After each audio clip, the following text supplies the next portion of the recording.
Welcome to Boomer Bongo Boulevard, Season 2, Episode 40. This is our final episode of Season 2. We'll start off with Season 3 with the new year. I'm Mike, just Mike. Along with me is my brother, Ron, just Ron. And we're just getting you in touch with boomer culture and letting you know what we're interested in and talking about things that boomers want to talk about because we're boomers. We're used to being in charge. We're used to outnumbering people. We still are. And tonight we're going to talk about horror movies. It is night while we're filming this, I guess. And Ron, what do you get to say about horror movies? The first thing I think about when I think about horror movies, I go all the way back to when I was a kid, and between 1971 and 1975, when my introduction to the horror genre began, and that was with WAPT 16 in Jackson, Mississippi's Horrible Movie. Who hosted that?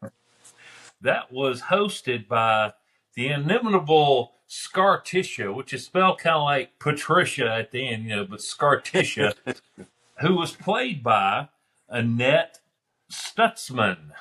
Local person. Yeah, Annette Stutzman. And I read a bit about her. I watched some videos from some people at WAPT that did some specials, I think it was a 40th anniversary special in 2014. And they were talking about Horrible Movie and how it still had a following. And they actually got her on the phone and were talking to her. And, she just couldn't believe that people still remembered Horrible Movie.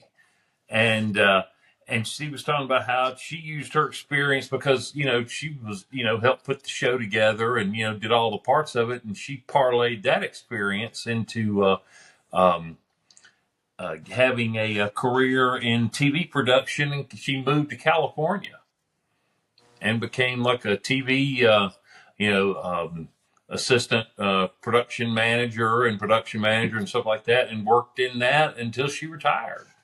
Well, and she thought it was really cool that she get to learn that stuff as a woman, because back then there weren't any women, contrary to the Mary Tyler Moore Show, there weren't any women in TV production. Well, the kind of got a lead on that, and I thought it was pretty cool. And that was where I first saw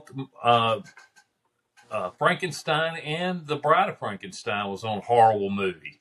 Well, boomers know that back in the old days when you had channels and there were 2 or 3 or 4 or 5 channels available, almost every local